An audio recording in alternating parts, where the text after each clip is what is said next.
Hello, my beautiful, I'm not gonna say that weird intro that everyone hates, and myself included. Today, we're gonna be talking about a special recommendation, inspired by my own dad. My dad was a huge fantasy fan for his entire young adult life, and then life happened. He couldn't get into reading as much as he wanted for the fantasy genre because, work, kids, raising me, not an easy job. And as a result, he's not what you'd call up to date with modern fantasy. In fact, The Wheel of Time, which I, badgered him to death into reading, is pretty much the only modern fantasy he has read.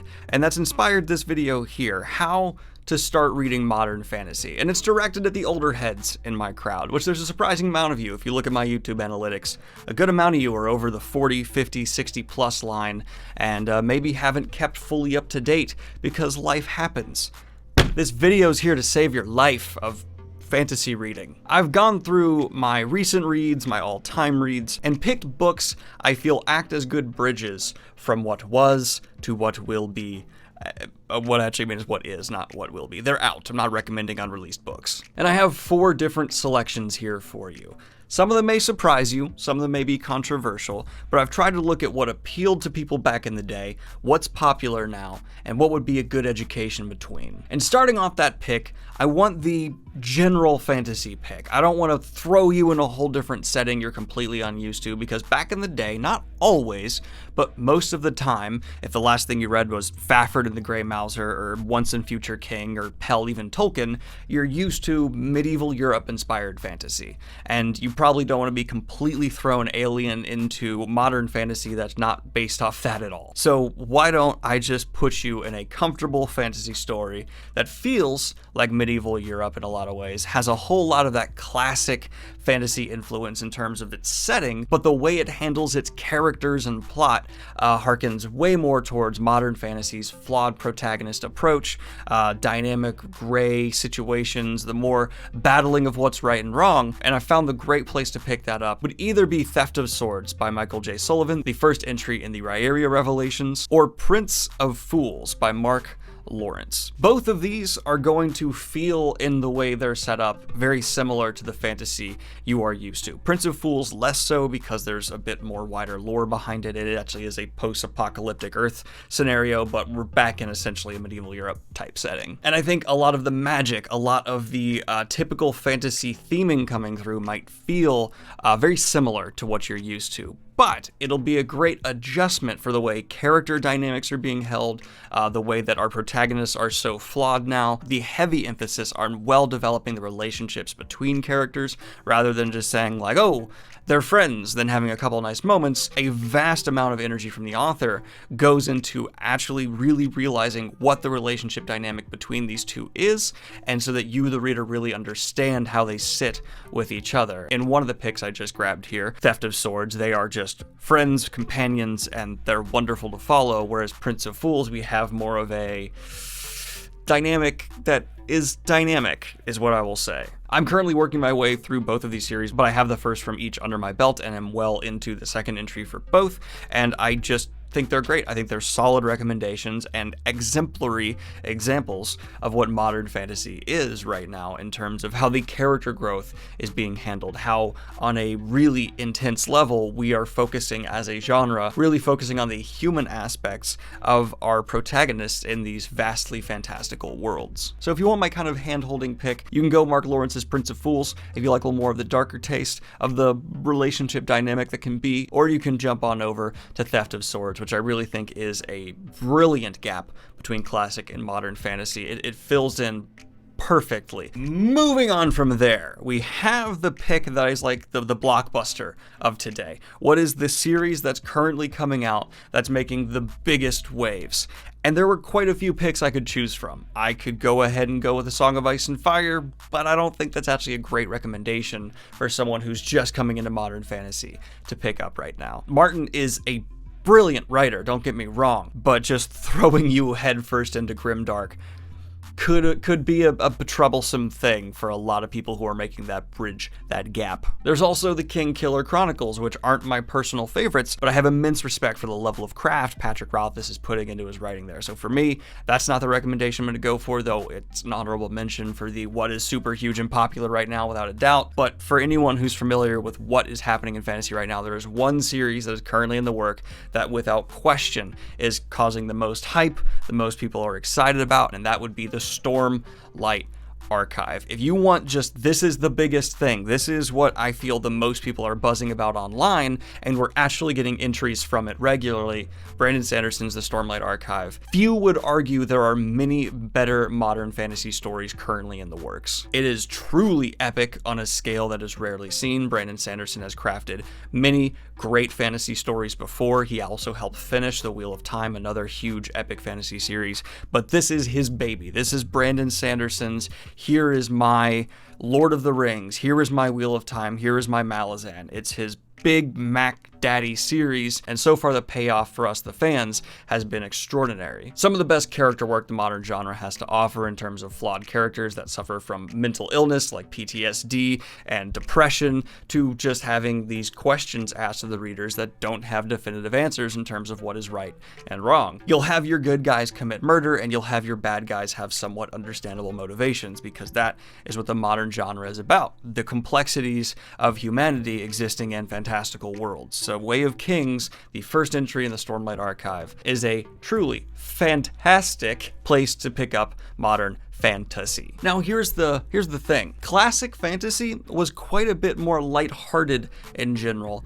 than I feel modern fantasy tends to be. And I think a lot of old heads, a lot of people who loved that classic genre, really want that to still be around. They want to be able to laugh while exploring a great story.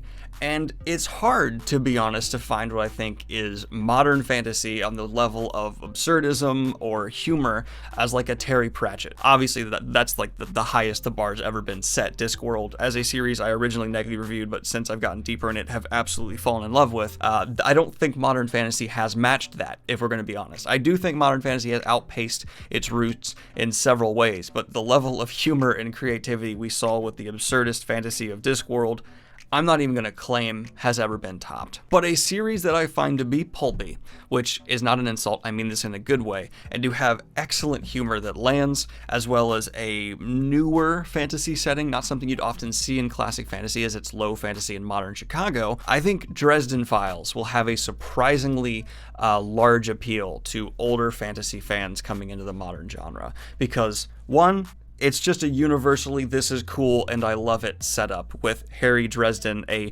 detective wizard in modern Chicago, trying to solve these fantastical cases. What's cooler than that? Answer, not much. But the humor is universal as well. Jim Butcher is one of the funniest authors I've ever come across, and I have one more appreciation for that aspect of Dresden Files to be around, because he has a way of making me laugh that I have not come across in a book in a long time. And I've had a rocky relationship with Dresden Files. I'm not going to promise every entry is going to knock your socks off, but the first entry, Stormfront, I think will hook a lot of people, and if you can get through the first three, you can definitely judge Dresden Files, and you can easily do a book a weekend. They're easy to burn through. But I think this actually is a good bridge for older readers as well, because the charm of Harry Dresden is universal. He will have you loving these books on his own, and you can get more used to the alternative settings we're seeing more frequently in modern fantasy as well. I'm aware we did have not always just medieval fantasy back in classic, but it was way more common than it is now, and we're seeing lower fantasy where the setting is modern or not just inspired by medieval Europe,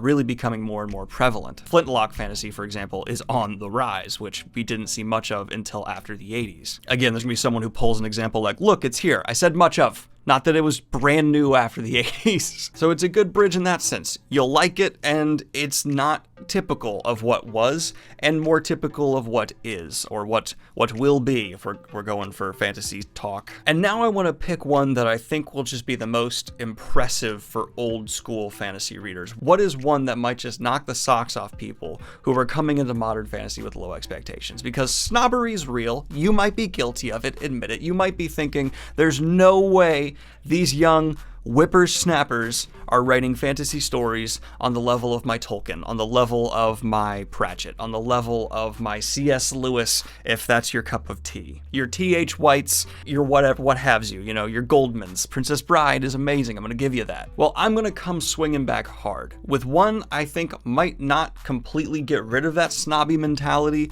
but I think will at least certainly impress a lot of readers who have not read modern fantasy coming into what the genre is doing now. And that's going to be Neil Gaiman's American Gods. And this is a controversial pick, because some people won't even call this book fantasy. I think that's absolutely goddamn insane. It is, but it's not the highest, epicest fantasy. It's low fantasy once again. It takes place in America. But Neil Gaiman, just getting this out of the way, as a technical writer, is absolutely brilliant. His prose is just flawless. Many people think that Neil Gaiman is one of the best modern fantasy writers, and I wholeheartedly agree. He also has a book he wrote with Terry Pratchett that is just incredible, and I recommend as well. It's called Good Omens, and if you actually want another bridging, completely Good Omens works just as well from Neil Gaiman. But I fell in love with American Gods first, so it's the choice I'm going to have here. You're following a protagonist who is caught up in a bit of a spat between Norse gods who are trying to live in modern America. And it's very pessimistic yet somehow wholesome, charming view on what is humanity, these incredibly flawed, very human gods, a protagonist who seems to just be putting up with a lot of what's happening around him. I found American Gods to be one of the most original, interesting, but technically brilliant fantasy stories I have read in a long time. Neil Gaiman is a master of his craft. And I'm recommending this one just to show the older heads in the community, just to show people across the board that modern fantasy can still be on a level that seems to just transcend, yes, this is good fantasy, it can transcend up to this is just incredible literature. And American Gods falls into that category for me. This is a book that has a lot to say, and I believe on every reread you can pick up more and more from it. The story on its face value in your first read will be intriguing enough, but going back through it and really picking up on what Neil Gaiman had to say, I find makes American Gods all the more interesting as you dive deeper and deeper into the text. And I also believe contemporary fantasy is something that isn't getting enough credit within the fantasy community. It's often dismissed as not truer fantasy, and I'd like to push back against that here a small bit, because I'm finding the flintlock fantasies, the modern fantasies, the low fantasies, all have just as much to add and say about the current state of the genre as your Way of Kings, as your original higher brow, this is a whole new world fantasy. And they are bringing just as much new and substantive material to the genre. And if we wanted the genre to continue to grow and evolve into what I think it deserves to be considered as one of the great genres to write in, then we need to be accepting of these more alternative fantasy subgenres being some of the best that the fantasy genre has to offer. And I find the people to be the most resistant to that idea is to be the older fantasy readers. So if you have not read American Gods as an older fantasy head, highly recommend you do. This is my list of reads for people who haven't read modern fantasy as much as they should, the people who are stuck in the classic day, for books that I think might intrigue them enough to come on out and explore the modern offerings, because I truly believe while there has been certain bars set by classic fantasy that have yet to be met, in general, modern fantasy is a beautiful source of some of the best stories to be read ever. I mean, God, there's been some amazing releases from fantasy recently, and I do believe that modern fantasy in general is higher quality. Because while there have been some bars set by classic fantasy that haven't been met just objectively yet, we haven't gotten our new Discworld, we haven't gotten our Lord of the Rings level original, just this is a game changer completely. We have seen a consistent quality of output that I think does dwarf the classic genre as a whole, because there was a lot of garbage in classic fantasy. We tend to have these goggles of, oh, everything was better back then, because we forget the trash as time goes on. What is the best rises to the surface, and if you look comparatively right now, modern fantasy has some continual hits that need to be appreciated. And there's no better example of that than the incredible series I wasn't able to fit in this list, whether it's Lightbringer or First Law. Those are also both some of the best the fantasy genre has ever seen, and I didn't even get to talk about them here. Anyway, let me know in the comments down below, are you an old school fantasy nerd who has just refused to read the modern genre? And if so, which one of these I talked about here today rose the most curiosity in you? And if you're the other way around, if you're a purely modern fantasy fan, what from the classics intrigues you the most? Because I might do an inverse of this video one day down the road. Like and subscribe if you have not already. Hit the Patreon if you want to support what I do here. And have a good one, y'all. Peace.